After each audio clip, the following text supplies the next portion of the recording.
All of the money that comes from all that stuff goes to support this year's Crankie Fest and possible future Crankie Fest.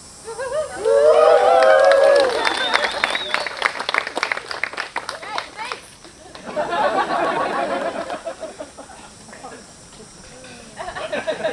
Your artists tonight are Lindsay Mccaw, Rojas, Kurt Hunter, Carlisle Evans Peck, Erica Orren, Jess and Jake, Maisie O'Brien, and the one and only Bergmann.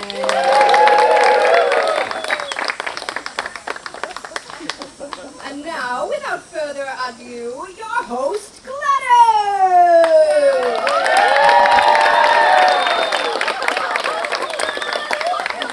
Beautiful faces! Oh, you think you need a little work to keep your blood sugar up. There you go, yes! Oh, wow!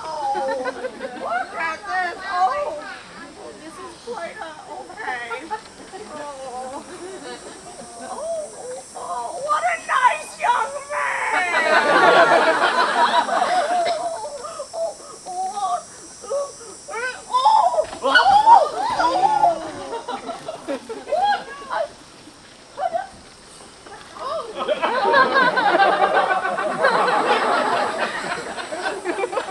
Well, soon, I guess I'm doing this.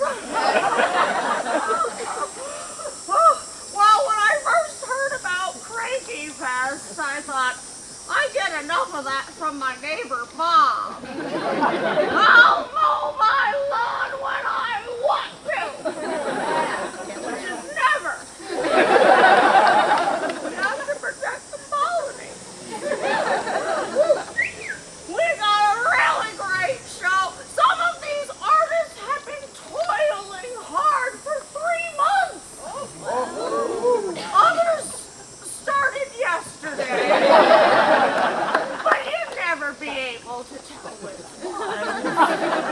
Our first artist is really something special. I gotta...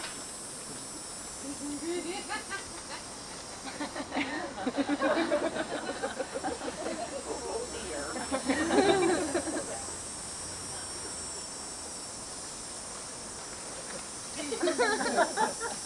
I need my readers.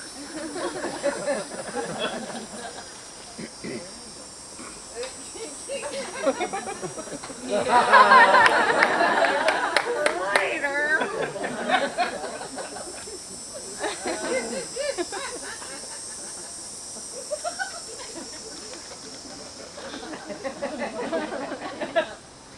Where's that nice young man? Young man!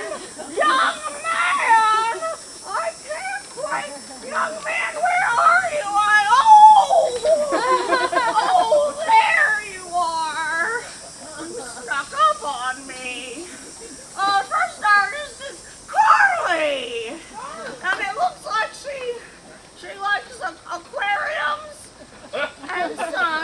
Orren. Oh, I don't think I can say that word. All right, give it up for Orren.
The music. Can you help me? Yeah. Oh, can you sing? Can you sing in a round?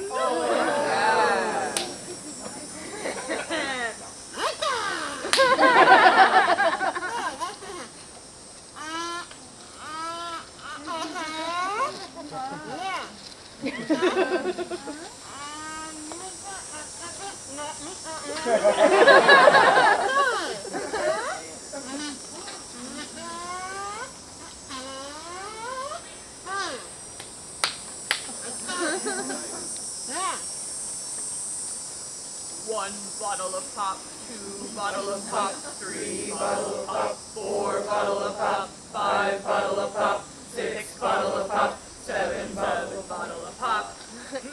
1 bottle of pop, 2 bottle of pop, 3 bottle of pop, 4 bottle of pop, 5 bottle of pop, 6 bottle of pop, 7 bottle of pop. Don't put your muck in my trash can, my trash can, my trash can. Don't put your muck in my trash can's full. Again.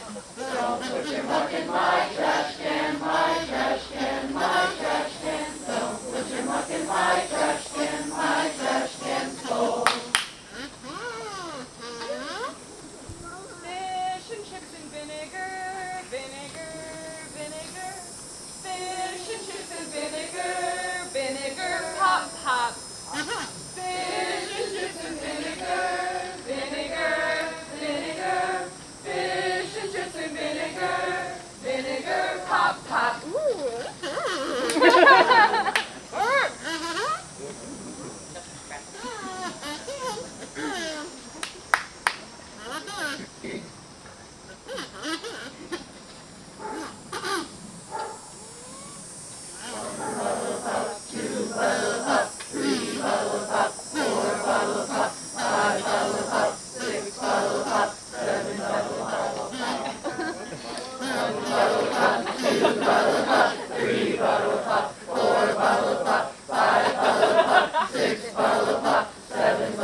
see how your smile paints living. Close the distance, close the gap. I'll close my heart up and let it fast. So the flame will burn forever. Just don't move or take a breath. If the name we had is breaking, free my words can only mean so much. I hear you coming down. I see you going all the way around. I hear you coming down. I see you going all the way around.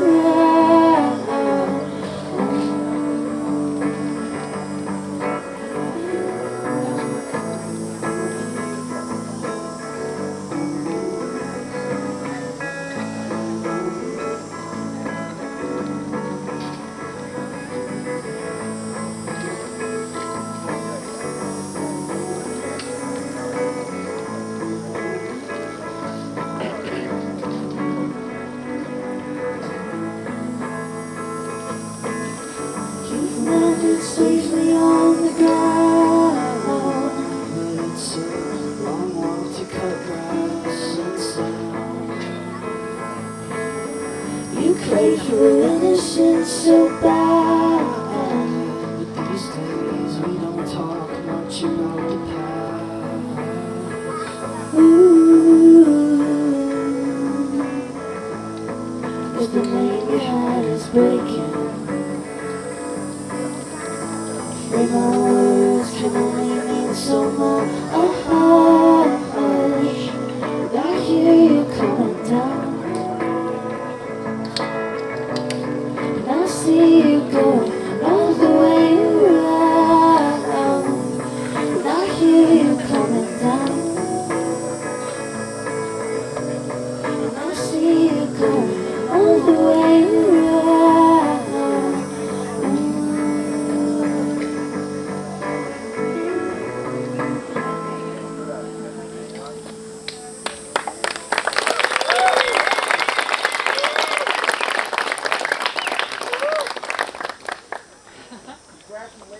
Has anybody seen Gladys? She's supposed to host the next thing. Don't worry, nice young man. I'm here. I just got so inspired from that last piece. I decided to make my very own recipe using materials I had on hand. Would you help me? I've never done one before. Do I have to help you with that one? Okay, I'll help you with that one. Yay! All right, okay, here we go. 1, 2. Good, all right. Now I'll do the hard part. And you do that part. This part. That's that part. Now, this is a very important question. Are you a water or a roller? Water. Never be a water! Instead of fishing, you're going to have to learn how to be a roller. I'll be a roller. Okay. Next up.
When the tanks rolled into the capital city, my Tío Pedro set sail.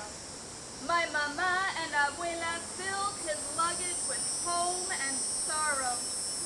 Our family kissed him and wished him luck as the ship sailed away into the Pacific Ocean waves. No one asked, "Where are you going?" because you can't leak information you don't have.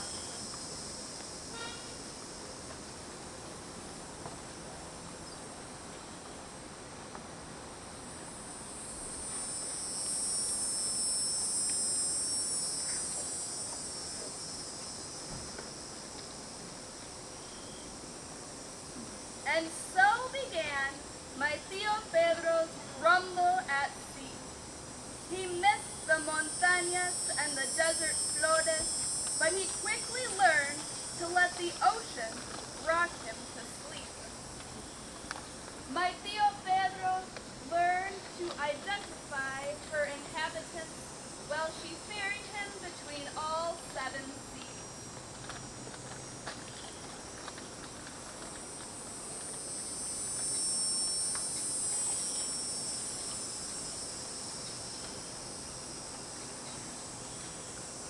He sent messages to us through the fish.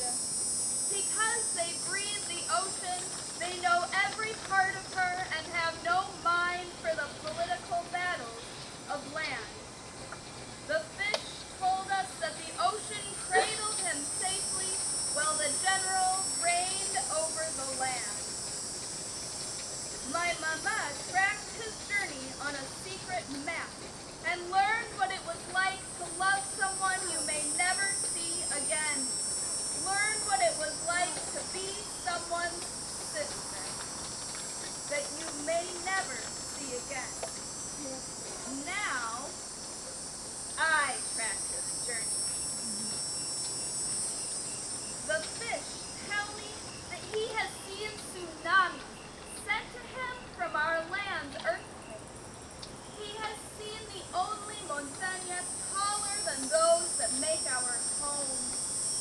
The clouds, the stars, the hurricanes, the kraken. He has come to love it so that he never leaves the ship. But now, the grown-ups have voted no. La alegría ya viene, I sing to the fish. Tell my Tío Pedro, the general reigns no longer. He will be safe again. It's time for him once again to place his feet on solid ground and for our family to place solid arms around him. The fish return with a message from my Tío Pedro. I have asked the ocean to carry my ship as fast as she can, home to you.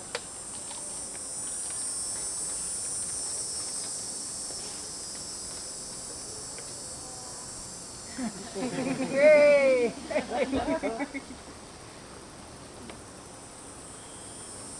But the fish are worried about something. They believe that he may have spent too many years riding the rollicking ocean waves. He may not be able to step on the land of his home. My Tío Pedro has land sickness. I send another message. I will fix this. We have missed you for too long to give up now. My mind starts treading water. How can he take the constant motion with him onto land long enough for his sea legs to return again to landward? I send a message. How about a bathtub with wheels? We can fill it with salt water. I might get wrinkly. Can you wear a swim floaty forever? Probably not. What about bags of water tied to your boots? They might pop. A small idea begins to float through my mind. If I can make it work in time, my Tío Pedro will return to our home again. I send a final message with the fish.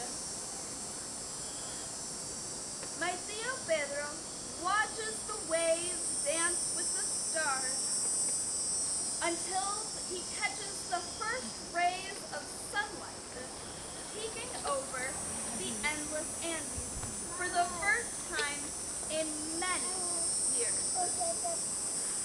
He worries that because of his land sickness, they will be forever just out of reach.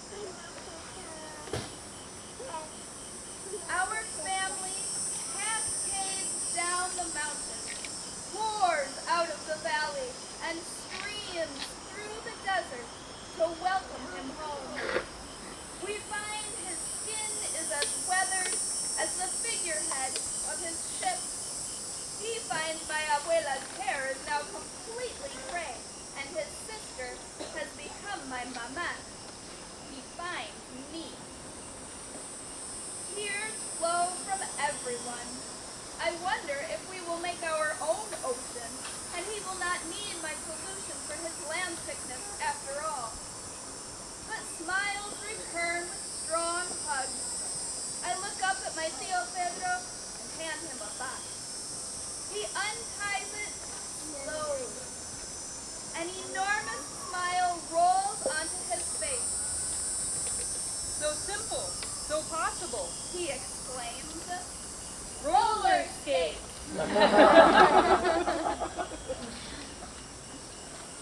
He laces them on and takes a shaky first step onto our homeland.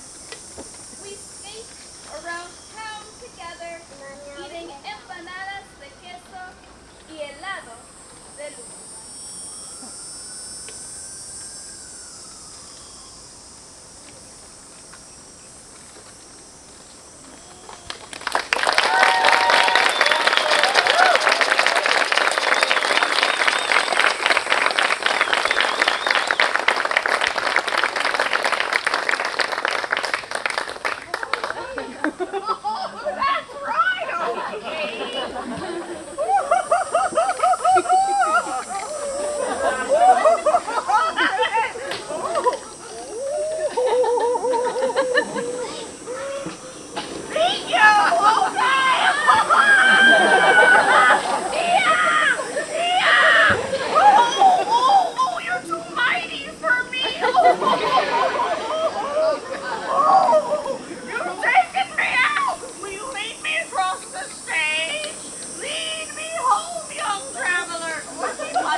Oh, good. I don't step so low. I'm going to attack this one now.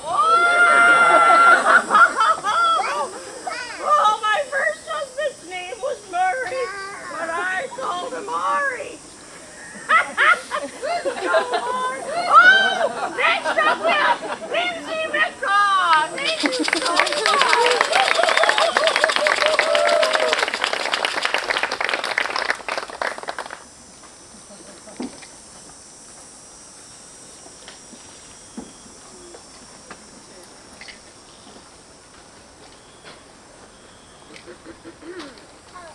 100 years ago, Rojas invented a test to detect thought disorder.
It's true, if you'll be pink, then I'll be blue.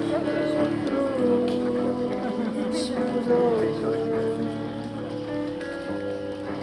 smooth over,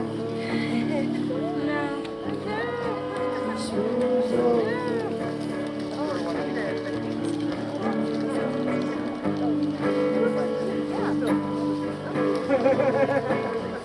You could never drag me down. I'm feeling like the end is the view. You could never drag me down. I'm feeling like the end is the view.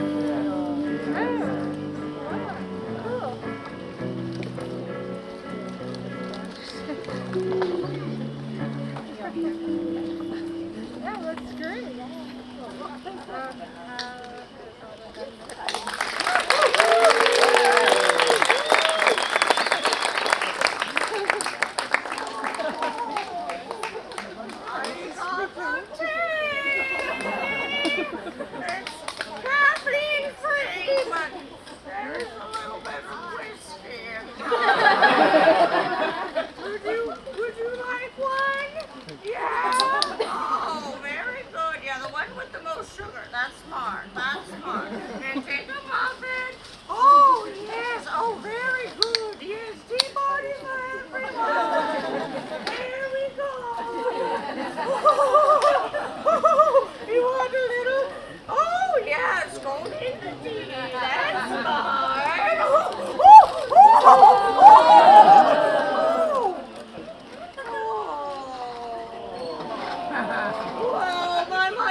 Next up we have Kurt Hunter.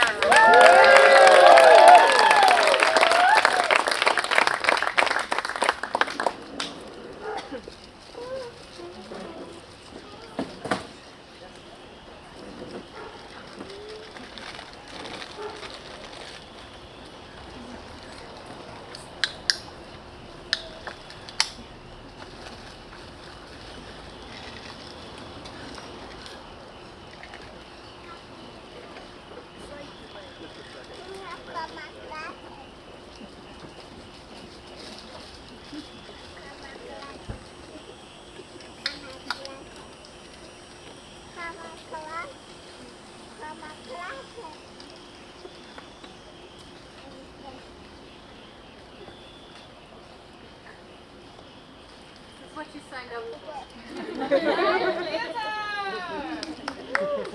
It's worth it, I promise. Yes, we'll have a toast. How's that? You want some muffins? How about more sugar? Yes.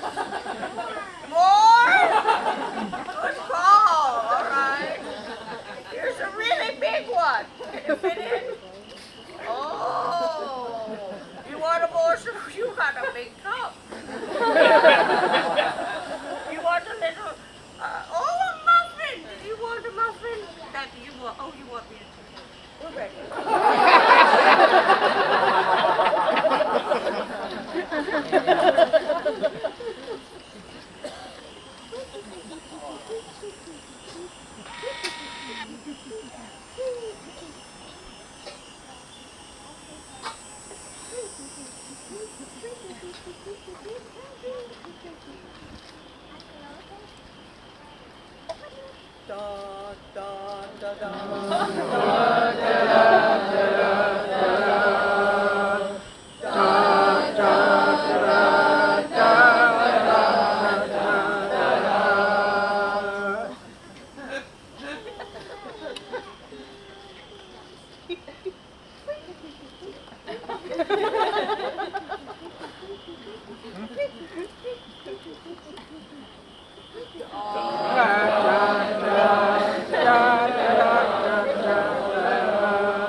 Get him.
Smooth and quickly dishes in my head.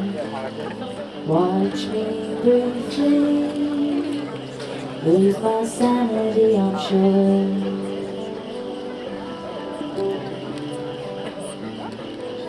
Quietly slip past my apartment. Quietly slip through the cracks in the floor. Every day's emotion to forget. Every day's remembering why I walked in the door.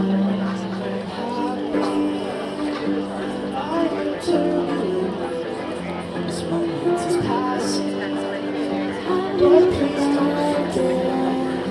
What if I get caught in the pain? Rolling I swear. Thank you.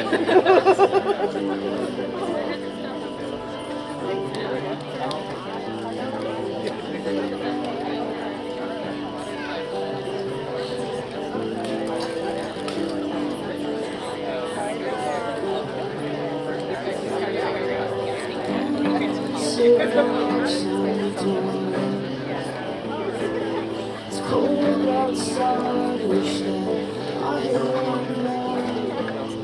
Watch me briefly lose my sanity, I'm sure. Is this human or not sure?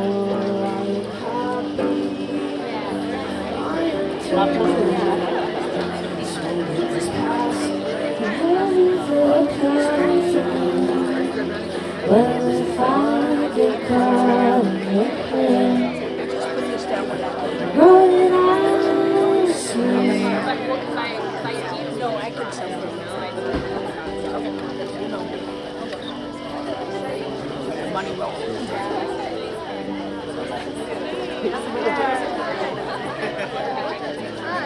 I'm just bored. I don't know. I was bragging about it earlier.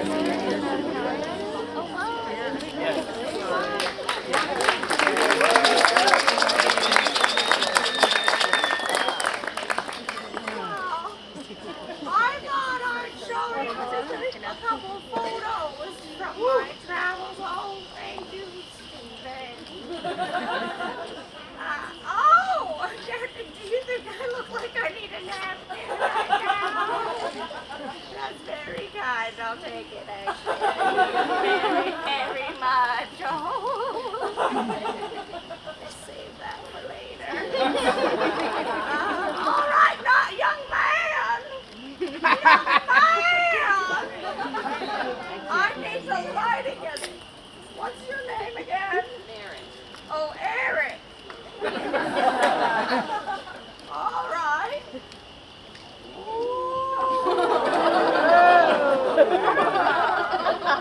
That's me at the Liberty Here I am with the Muppets. Ozzy Bear was a real asshole. Wasn't expecting real difference from the stage persona. And, oh, I met Elvis. Or they said he was Elvis. And let's see, next up.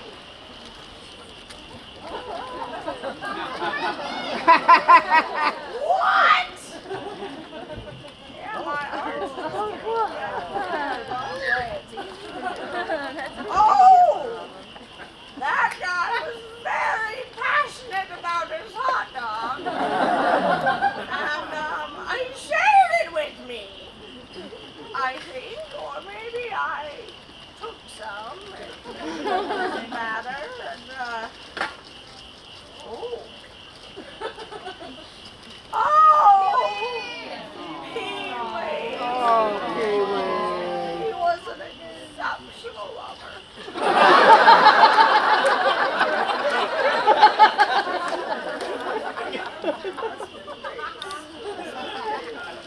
Oh, this was a really fun night.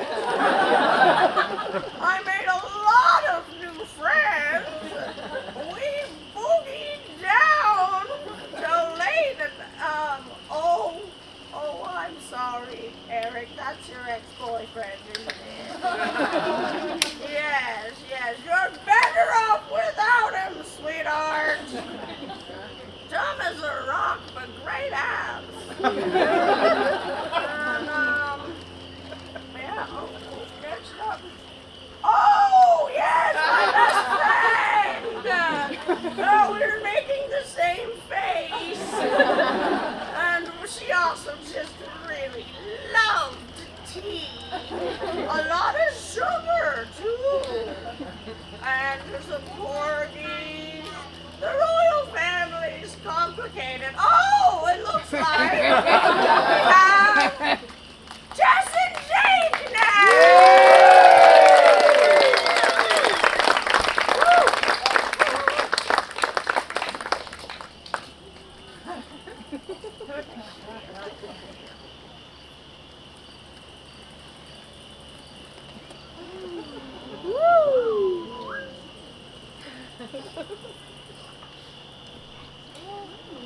In the beginning, there was chaos. And then there was a word. And that word was dog. Hot dog. All of the chaotic pieces and parts of the universe were mixed together. They were passed through the infinite grinder of the cosmos and cooked to perfection by the heat of a million suns. Galaxies developed, solar systems formed, and one particular link of the universe, life began. Our story begins 4.5 billion years later in Issaquah, Washington, at Costco headquarters, where the world as we knew it was about to change.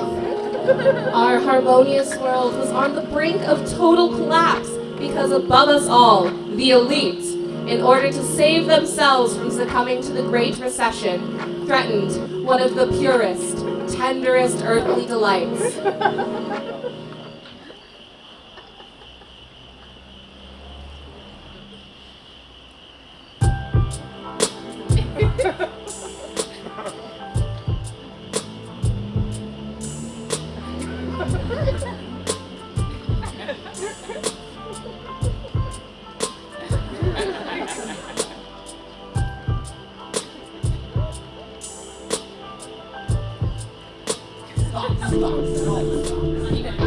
Things are bad.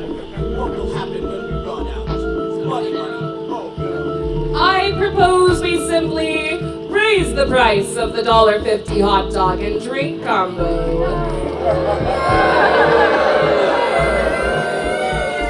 Insolent swine! Jim, we can't keep selling this hot dog for $1.50. We're losing our rear ends. If you raise the price of the effing hot dog, I'll effing kill you! Figure it out! Okay, we may need to find other solutions.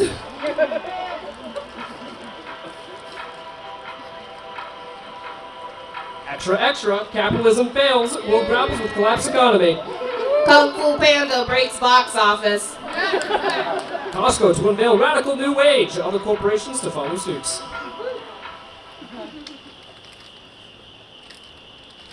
Attention, Costco employees. Effective immediately, all employees will now be paid in 30 hot dogs per hour and limited drinks. If you do not consent to this wage change, please say so now. Wonderful, you may now resume work. Have a bulky day. Hot dogs and drinks. Dear viewer, this is our protagonist, Doug. Here are some facts that Doug decided to share on his Tinder profile. He has 11 toes, has never seen an Indiana Jones movie, and probably never will, likes pina coladas, hates getting caught in the rain, and doesn't know the rules to badminton, and at this point is too afraid to ask. Doug pondered the prospect of being paid solely in sausages.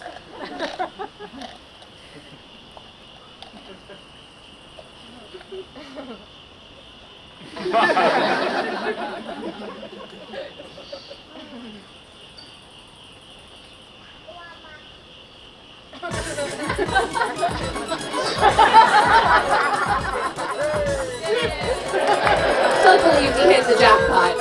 His work ethic expanded, as did his seemingly endless supply of hot dogs.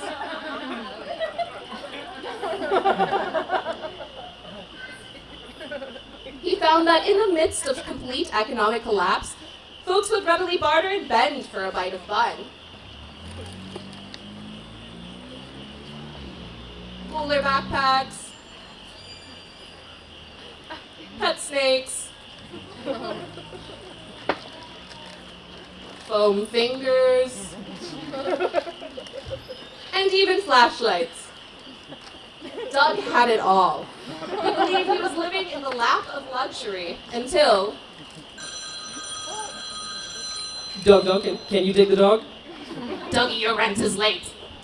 Oh yeah, rent. How many hot dogs is rent? Can't pay rent in hot dogs. No hot dogs? What would you trade for forever rent?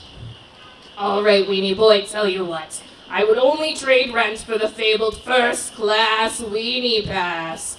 They says that it can get you into every big game and 1 complimentary hot dog and drink per visit. If you think you're such a hot dog hotshot, get me that and your rent is on the house for until I die. Or you move, whatever comes first. You got it.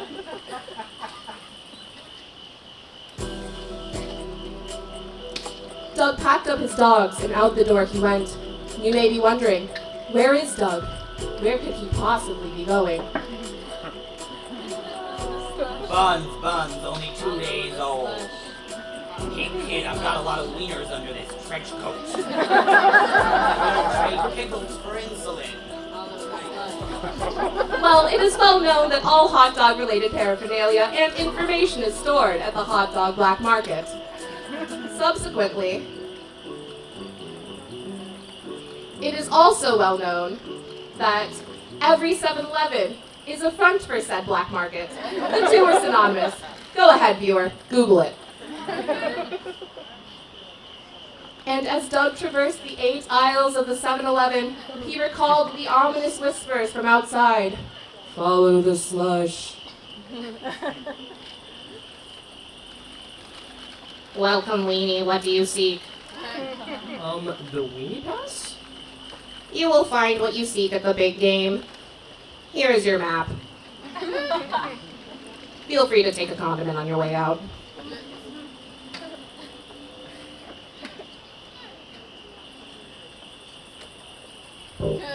Doug began his walk, but as he did, he realized the city was big, with so many games that were also very big. How would he ever find the... Hey, sorry man. Hot dogs for question mark? Hey, that's a nice sign. Could I get 1, 3, 12, maybe 50 hot dogs for these kiddos? They just lost the big game. Hey, do you take baseball tickets? They only pay me in tickets these days. Are the tickets to the big game? You know, I don't really read these tickets anymore, but this one says, big game for Wrigley Field. You know what? You got a deal. Thanks, buddy. Yeah.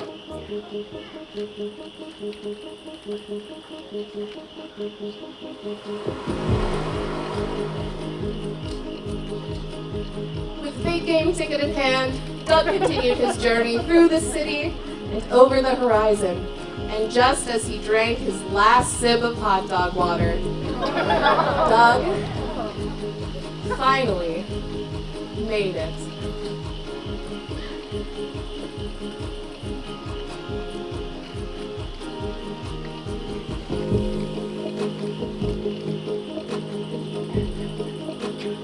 He peeked at his map and in his state of delirium realized what must be done. Well, folks, what was promising to just be another boring game of baseball, but it looks like we have a crazed fan charging the field. This guy seems to be dressed as a hot dog vendor and is gently placing random items next to each of the 4 bases in a ritualistic manner. We have a foam finger on first, a snake on second, and he has taken the game ball and placed it on third. Folks, this game just got interesting. The ground has just begun to rumble, and all of the players are still trying to catch this hot dog vendor. It seems like there may be a hole in his backpack because he is leaving a trail of hot dogs and a wake of destruction as the players are trying to catch him. But as they may, this sausage man is just too slippery. He is rounding it towards home, which is now just a vast crevice, and he is... Out of here!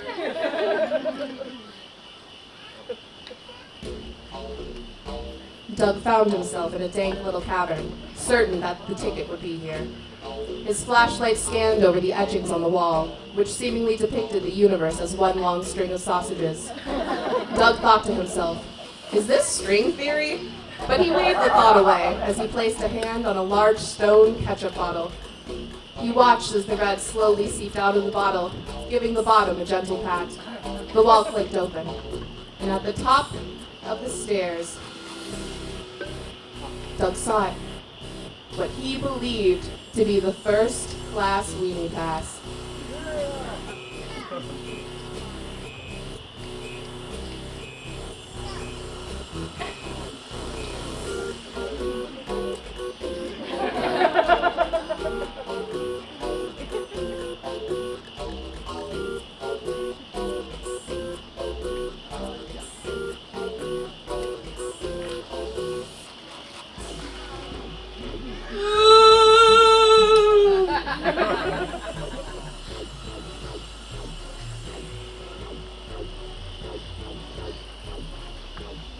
Doug emerged from the rubble of what was once Wrigley Field, triumphant.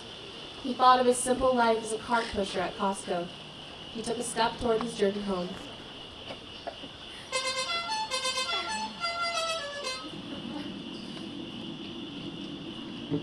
Doug Duncan!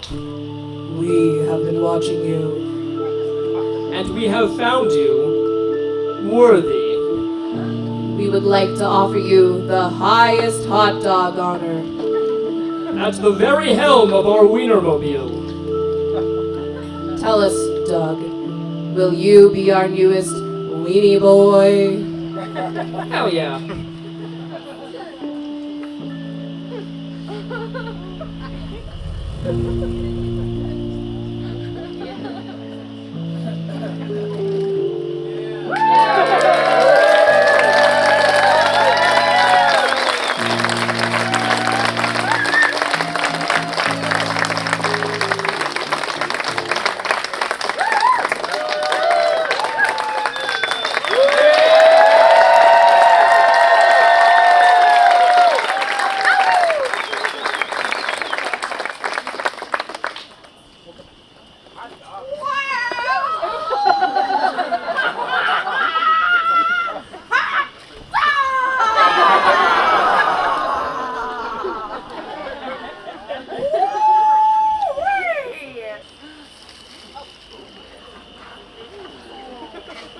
This is the story of Solomon Grundy.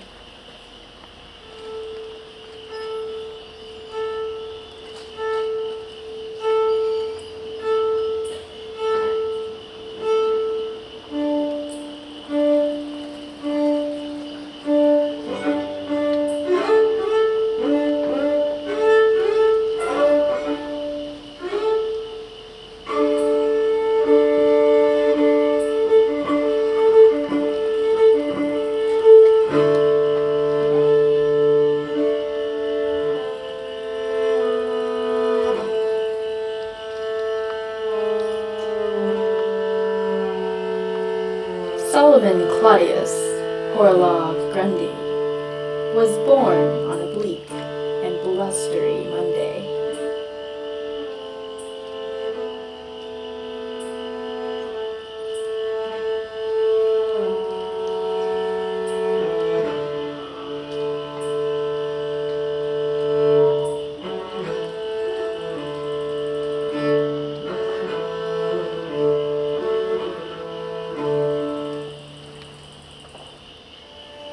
He was schooled on a stark and stormy Tuesday.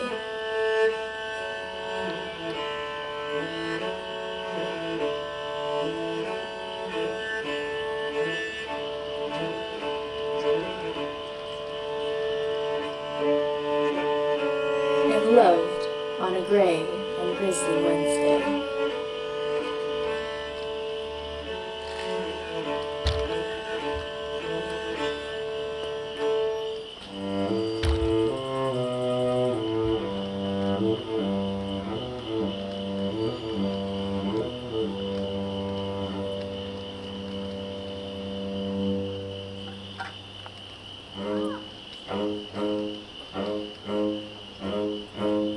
He took ill on a mild and mellow Thursday.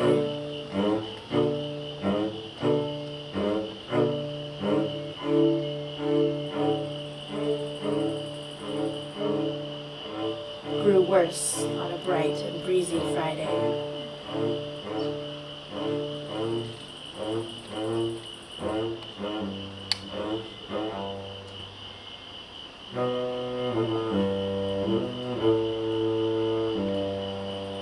He died on a green and glorious Saturday.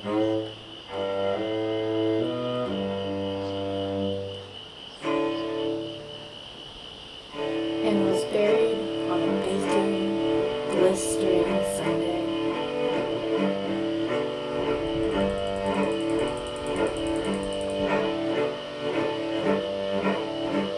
But is this the end of Solomon Grundy?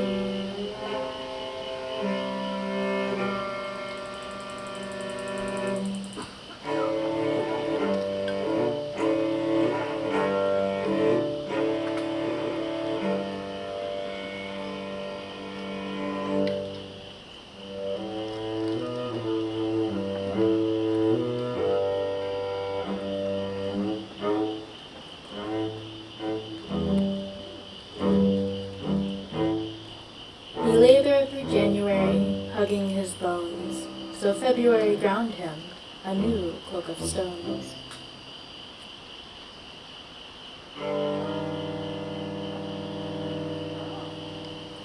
Then March recommended the worms who were hungry to nibble till April on Solomon Grundy.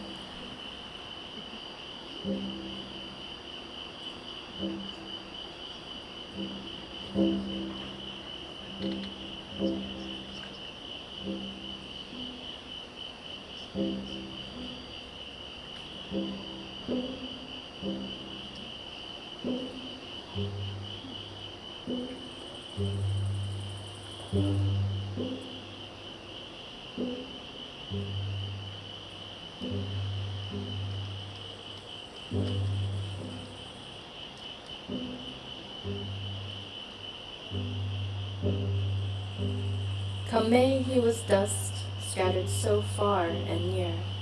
It was rumored by June that he coated our spirit.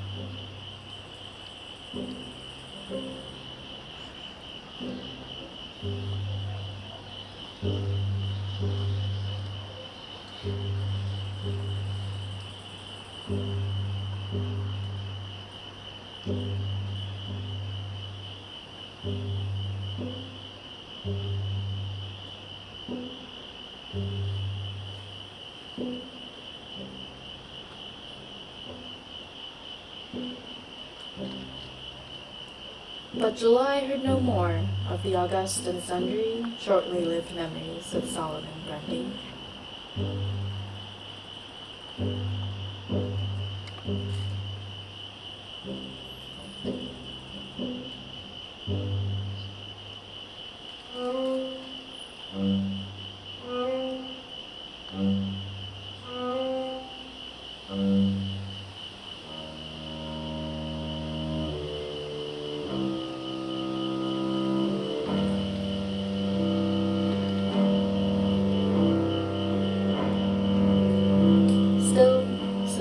revived to see the dirt yield new velveteen life stir in October's field.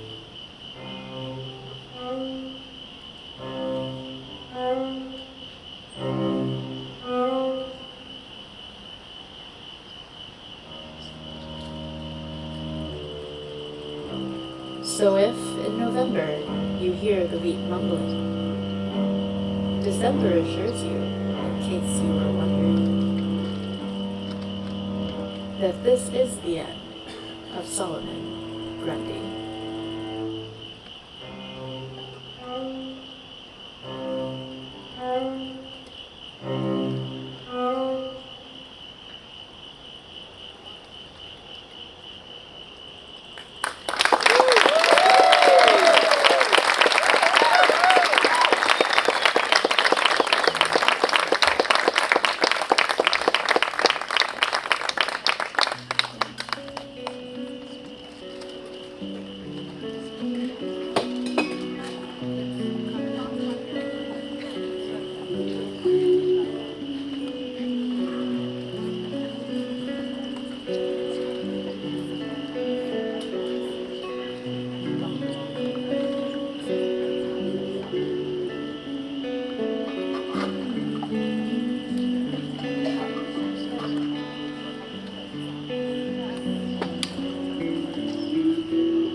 Tale began long ago, long ago, long ago.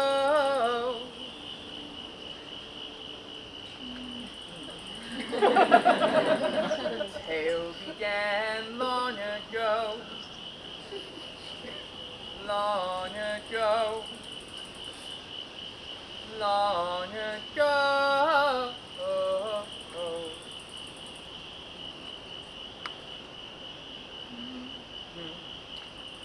The tale began long ago,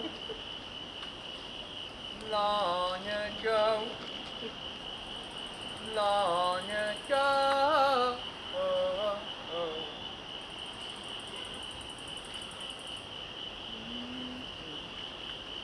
The tale began long ago,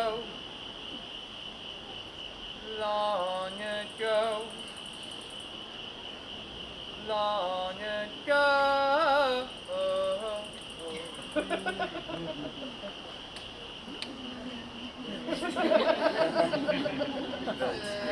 began long ago.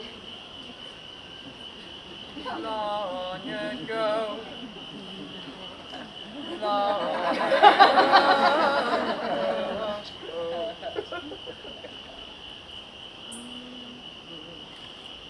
The tale began long ago, but it has not reached its end.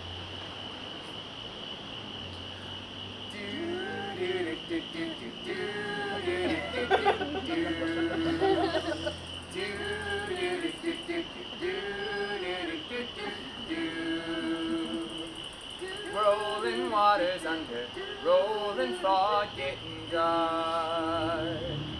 Just an inkling of the stars a twinkling falling hard. Oh dear, lift me up, throw stone in my window in the nighttime.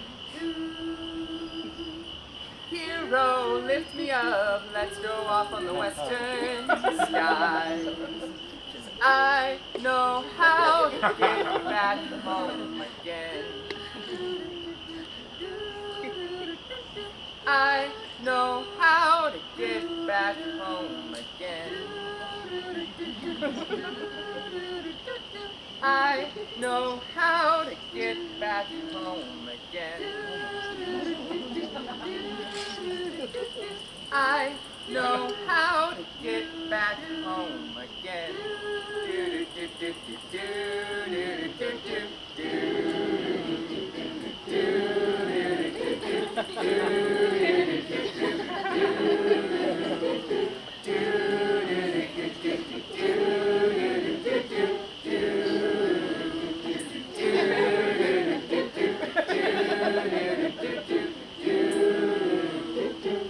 Where I wander, oh, and where I roam, I don't mind. Got my head, my shoulders, got my knees and toes, I'll be fine.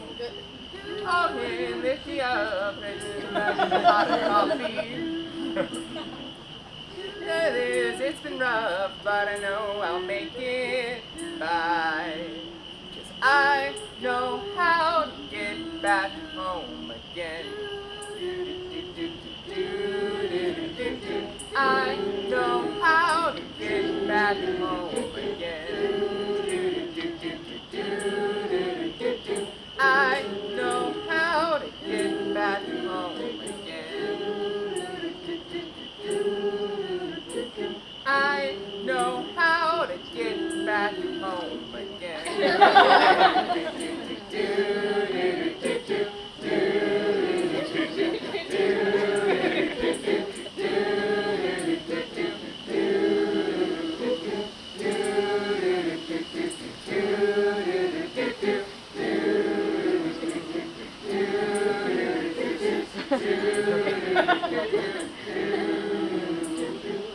Desert sun's got me feeling down, feeling blue. Sand in my hair and a bunch of rocks in my shoes. Oh, they're pouring down, I can use drink something. Turn me upside down, I don't know, but it's worth a try. I know how to get back home again. I know how to get back home again. I know how to get back home again. I know how to get back home again.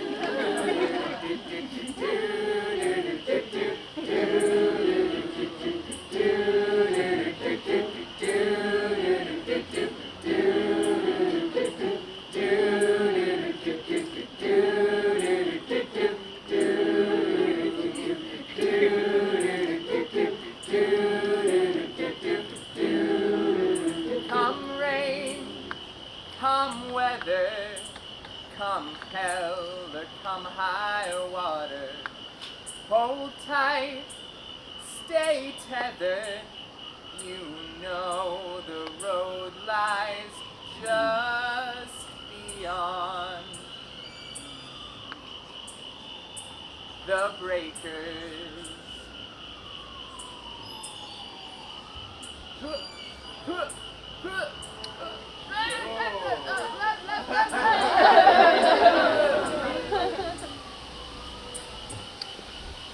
Drum roll, please.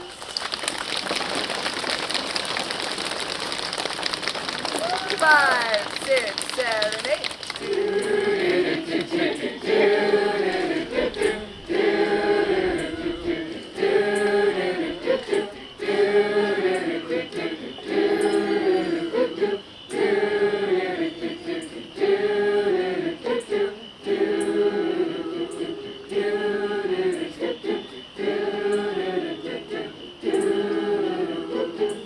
Tide rolls in and the tide rolls out, feeling fine. Sun is setting and the air is dark as wine. Oh, seals, wake me up, fins are hard like you're going somewhere. But I'm hanging tough, I don't know I'm going nowhere far. 'Cause I know how to get back home again. I know how to get back home again. I know how to get back home again. I know how to get back home again.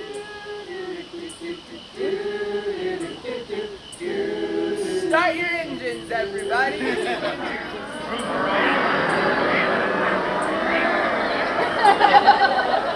5, 6, 7, 8.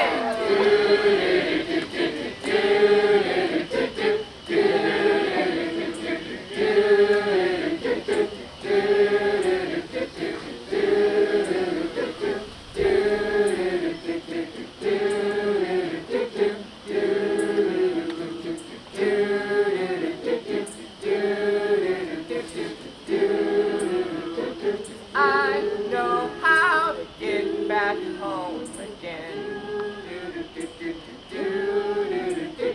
I know how to get back home again. I know how to get back home again. Sing it if you know it. I know how to get back home again.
Testing?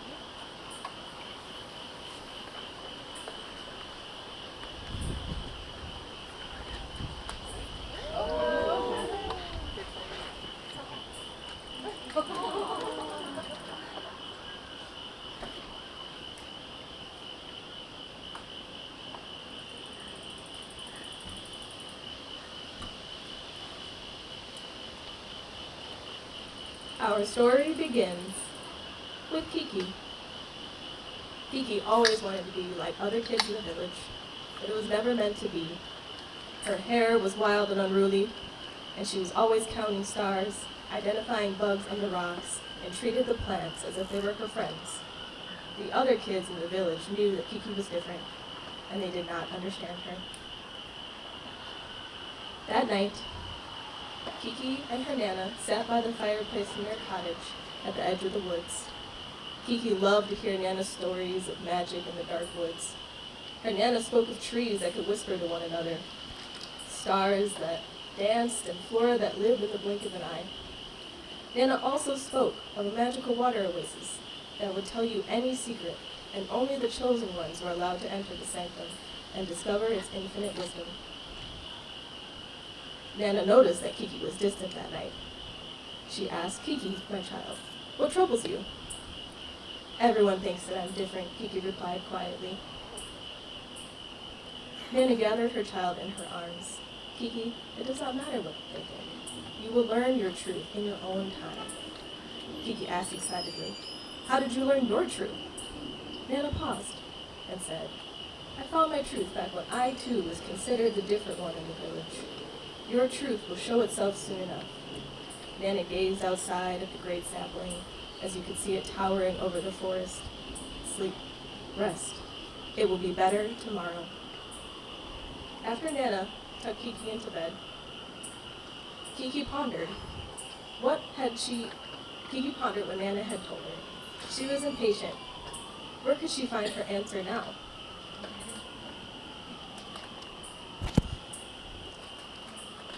A possible solution came to Kiki. Nana's story of the magical water oasis came to mind. She decided that she would follow the ominous path that led to the woods and find the oasis and find her answer.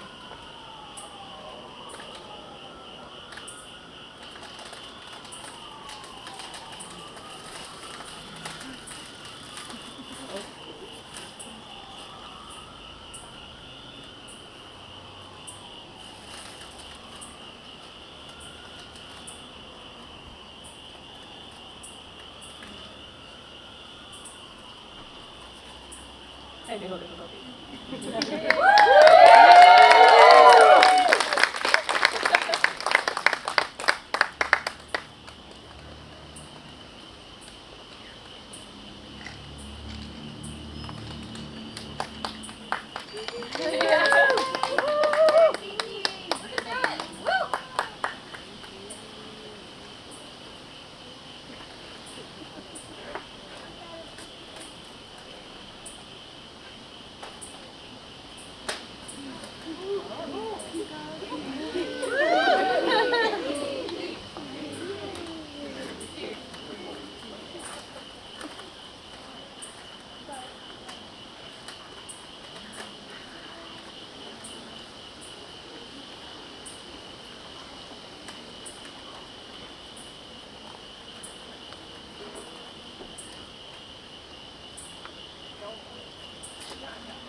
dons her yellow coat and boots, sneaking through the cottage door and out the back to around the forest entrance.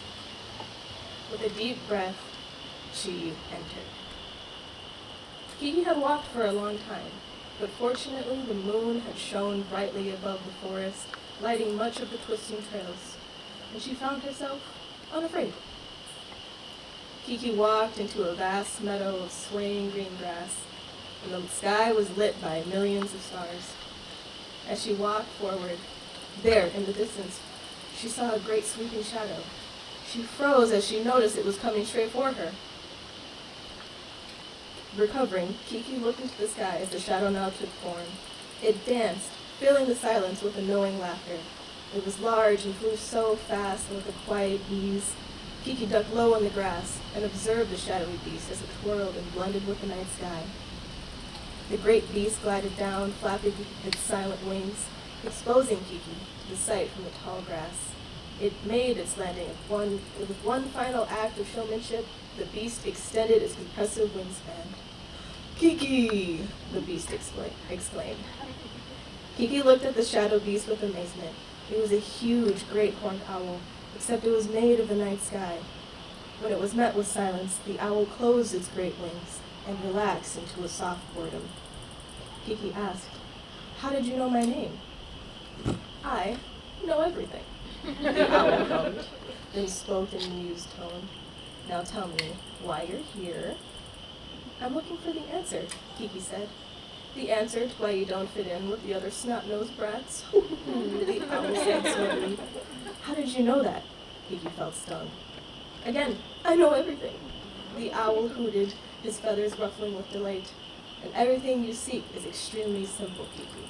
A philosopher once said, 'The fault, dear Kiki, is not in our stars, but in ourselves,'" Kiki finished the quote, and the owl looked satisfied. "Could you tell me where to find the great sapling? I must find the water oasis to show me the answer," Kiki explained. The owl hooted a short laugh. "Is that what you're here for, child? You were almost a clever girl," the owl grunted. "I'm sure you'll find what you're looking for. Here, keep along this path." The owl pointed its great wings before taking off into the sky. Kiki looked down the hidden path and continued into the darkness of the woods. The trail became harder to follow. Thorny brambles snaked around the path and covered the trees. It seemed darker than the rest of the forest, as the ground became wet and damp. Soon, Kiki came across a ring of dark, swampy trees. The roots snaked in and out of the murky water. Fungus coated what surfaces it could, and the whole area smelled like decay. Mist creeped along the edges of the dark. The only light was a small sliver of moonlight cascading into the water, and a few fireflies. Surely this wasn't the oasis she was looking for. As Kiki stepped into the ring, she heard a terrible rumbly voice and took a step back. "Evening," the creature spoke. "Be not afraid, child." As the creature left its comfortable darkness, the first thing that Kiki saw was the skull face of a giant wolf. Next came its massive antlers that resembled the bramble branches that coated this area of the woods.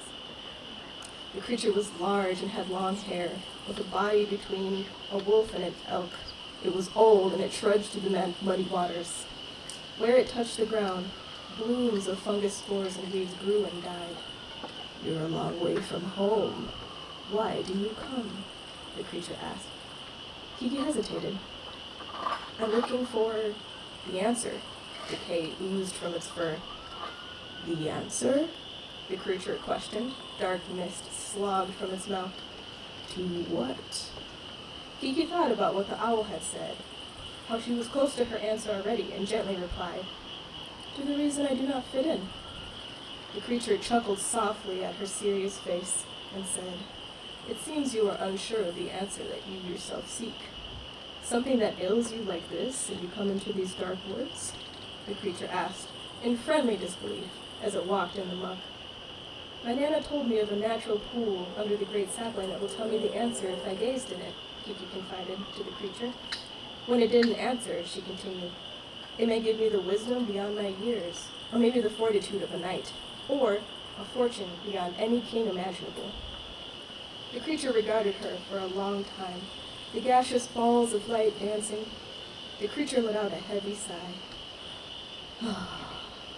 Maybe it will, young child. Do every act of life as if it were your last. Each day provides its own gifts. Everything that happens as it should, and you should observe carefully. And you will find this to be so. That is my answer. The creature made its way back into its den of darkness with a great huff, and it laid down. If you are unsatisfied with that, you may keep along this path here. The brambles that coated the trees moved and opened up before Kiki, showing a path leading towards the great sapling. Thanks, Kiki said before stepping down onto the path.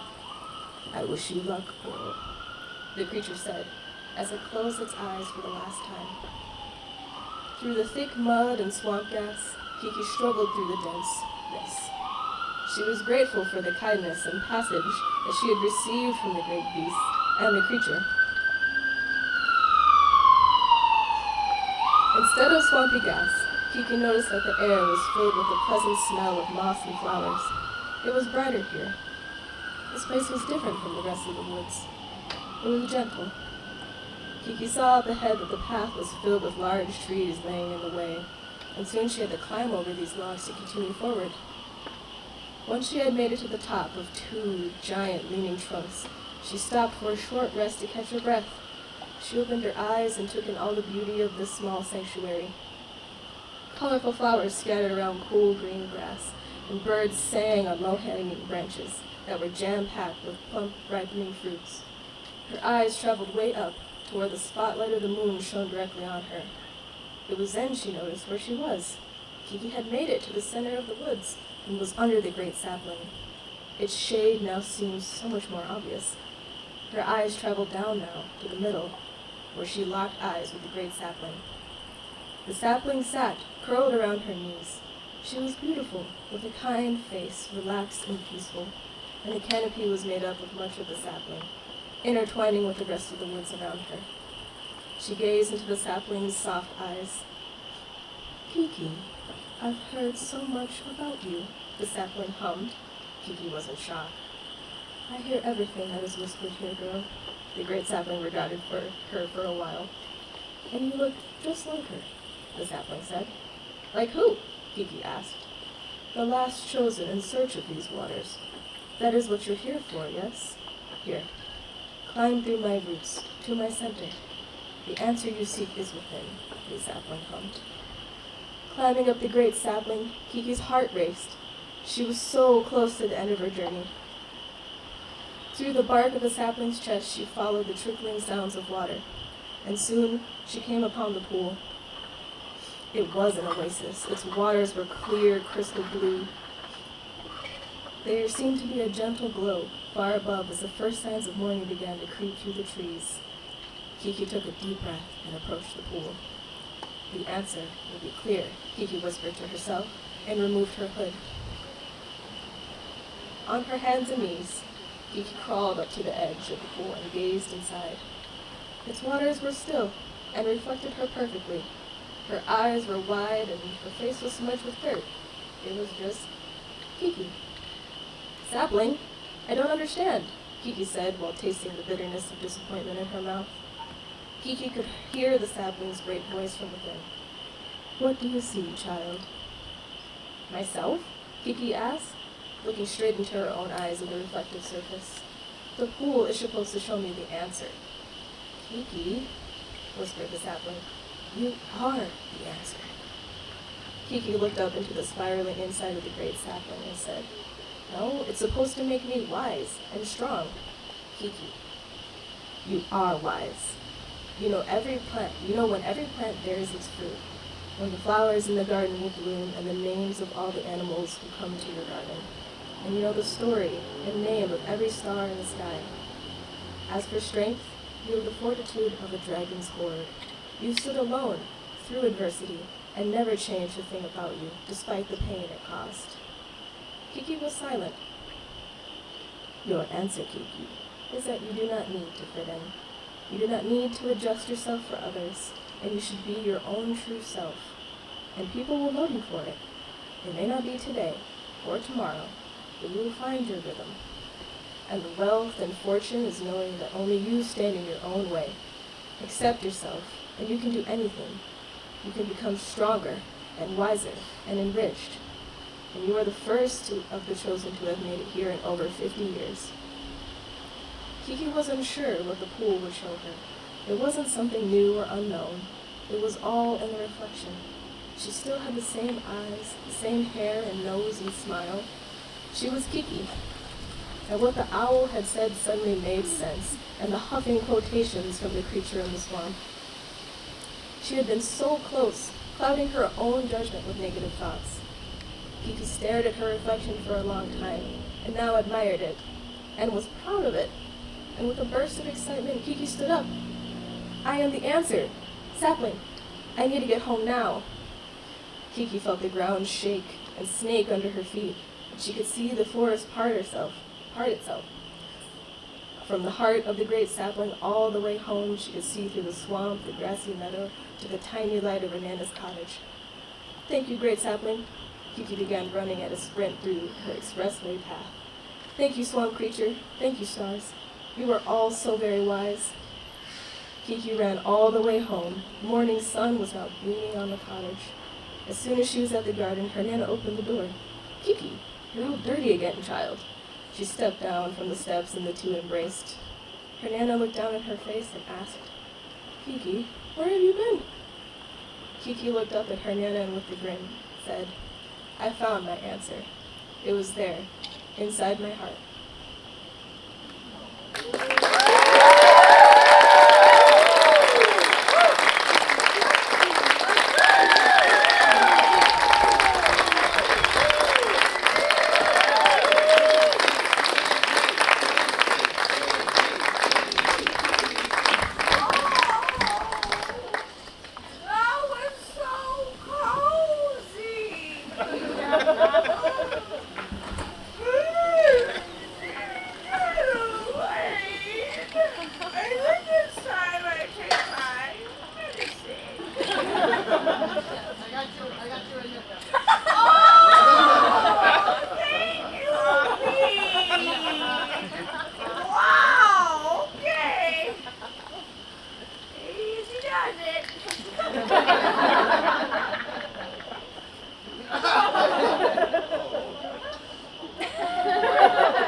Very honored to be the encore presentation this evening.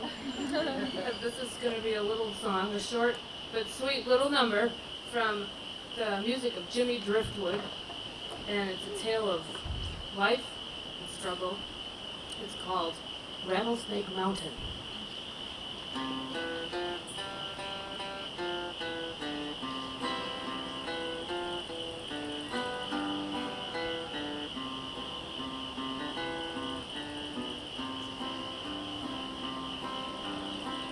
On Rattlesnake Lewis Mountain I did D.Y. dwell, and I've got a little D.Y. story I'm gonna T.Y. tell. Come a root, I root. A nice young Lewis man in the month of May went down to the D.Y. wheeled for to mow his D.Y. Hey, come a root, I root. He had not mow, I wooed all around the field I wheeled when a rattlecopper snee, why wake, came and bit him on the he, why heel, come a root, I root, I root. He jumped up, he, why high, and looked all a why round. He rolled his EY eyes and fell to the GY ground. Come a root, I root, I root.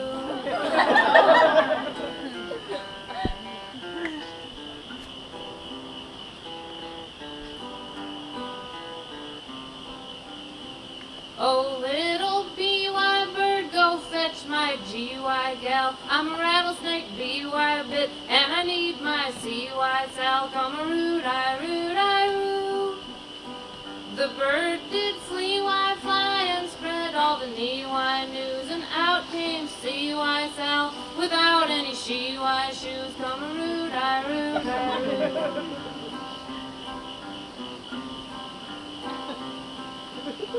Oh, Johnny D, why dear, why did you go? Why, whoa, way down in the fee, why wheel, the hay for the mow, why, whoa, come a root, I root, I root. Well, Sally D, why dear, I thought you'd know I won't. When the hay gets re-why ripe, it's gotta be low, I won't. Come a root, I root, I root. Well, Johnny D, why dear, I'll save your wee-why life if you'll make me wife me, your sweet little wee-why wife. Come a root, I root, I root. She grabbed his wee-why leg and made him squee-why wheel and sucked that poison blood right out of his he-why heel. Come root, I root, I root. Oh wait, let's go back just a second there and take a good look at that. That's some old-timey first aid stuff. Some gal. So all you Lee-why lovers, a warning, T-why take, don't ever get B-why bit by a rattle copper snee-why wait, come a root, I root, I root. When a rattlesnake B-why bites, it hurts like a knee-why knife. When a Sally B-why bites, you're bit for the rest of your life. Come a root, I root, I root.